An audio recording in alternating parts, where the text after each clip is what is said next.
In this tutorial, I am going to show you how to create this really simple and nice grunge paper effect transition in Premiere Pro. You can see I have created a full HD resolution sequence, which serves as the canvas for my project. At the beginning of the timeline, you will notice two distinct long video footages. Feel free to substitute these with any videos that resonate with your theme. And at the end position of the timeline, we have two different images. By the way, you can use any image that you like. In the next step, I'm going to customize the first image. That's why let's move the first image and place it in this position. Now we need some assets to create a grunge paper effect transition. I already have some assets on my computer. You can download them by using the link provided in the video description. Firstly, let's drag and drop the first ripped paper overlay inside the project panel. Once that's done, let's drag and drop the ripped paper overlay on top of the first image. After that, we need to adjust the resolution by selecting the set to frame size. Also, we need to adjust the duration of the ripped paper overlay. Now let's move over to the effects panel to apply an effect to the first image. This is a track matte key effect. And then it's important to switch over to the effect controls panel to fine-tune the parameters of the track matte key effect for our specific needs. I will choose the third track to serve as the matte layer, ensuring it fits our desired design perfectly. To begin, we need to create a duplicate of the first ripped paper layer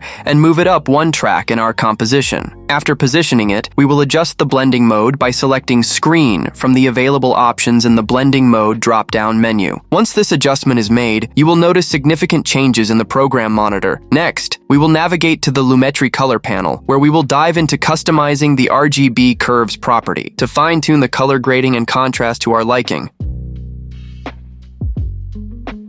In the next step, we have to customize the second image. That's why we need another ripped paper overlay. Let's drag and drop the second ripped paper overlay inside the project panel. Once that's done, let's drag and drop the second ripped paper overlay on top of the second image. After that, we need to adjust the resolution by selecting the set to frame size. Also, we need to adjust the duration of the ripped paper overlay. In the following step, let's select the top ripped paper overlay and move over to the Effect Controls panel. Next, we will adjust the blending mode by selecting Screen from the available options in the Blending Mode drop-down menu. After that, let's select the first ripped paper overlay, and we need to copy Lumetri color effect. And then, we have to paste the copied effect onto the second ripped paper overlay. As you can see on the program monitor, the ripped paper overlay consists of 5 distinct frames. To achieve our desired effect, we will need to divide the image into these 5 individual frames. This requires us to duplicate both the second ripped paper overlay and the image a total of 5 times. By doing this, we can seamlessly align and split the image according to the layout of the ripped paper overlay, allowing for a cohesive and visually appealing presentation. Once that initial step is complete, let's turn our attention to the first image along with the ripped paper overlays. Begin by right-clicking on these layers to bring up the context menu. From there, select the option to nest. This action will combine them into a single sequence, which I will name Shot 1 for clarity and organization. After that, let's choose the second image from our collection. Next, we will navigate to the opacity panel where we will select the pen tool. This tool is crucial for creating a precise mask for our image. We will need to meticulously trace around the edges of the paper overlay, paying close attention to detail to ensure a clean and accurate mask. For this particular frame, I will focus on crafting the mask with care.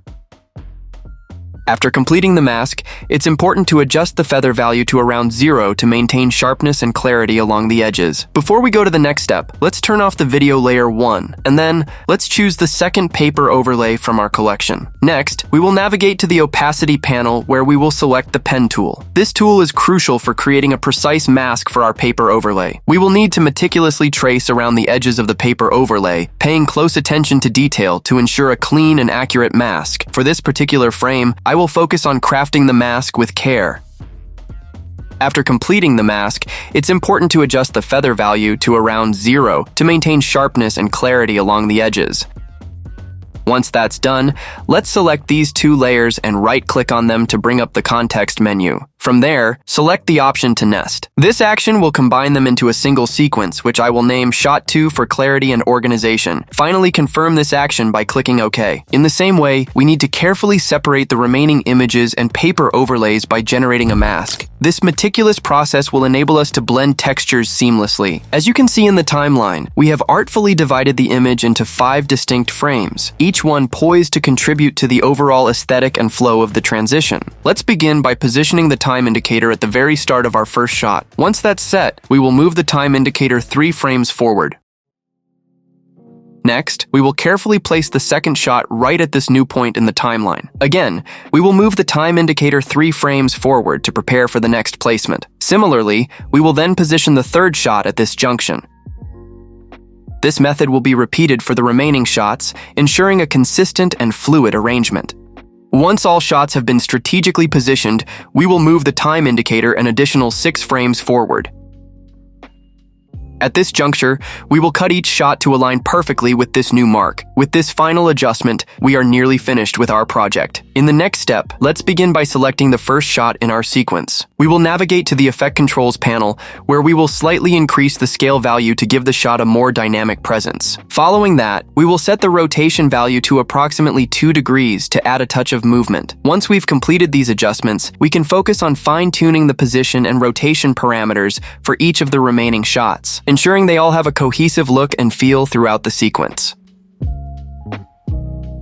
Alright, now you can see the changes on the program monitor. In the following step, we need to apply a light leak overlay. Let's drag and drop the light leak overlay inside the project panel. Once that's done, from the beginning of the last shot, we need to carefully move the time indicator exactly 3 frames forward to ensure a seamless integration. After placing the overlay, it's essential to adjust its resolution. We will do this by selecting the Set to Frame Size option, which ensures that the overlay matches our project's dimensions perfectly. Finally, to achieve the desired aesthetic, we need to navigate to the blending mode settings and select the screen mode from the list, allowing the light leak to blend beautifully with the underlying footage. Lastly, we need to incorporate the paper sound effect to enhance the visual transition. This audio element will help create a more dynamic and attention-grabbing experience for the audience. Alright, with these couple of steps, we have completed the creation of the transition. Next, we should activate Video Layer 1 and carefully reposition the second lengthy video clip so that it aligns perfectly with the final point of the transition. This will help create a seamless flow between the two segments. In this way, you can create a really simple and nice grunge paper effect transition in Premiere Pro.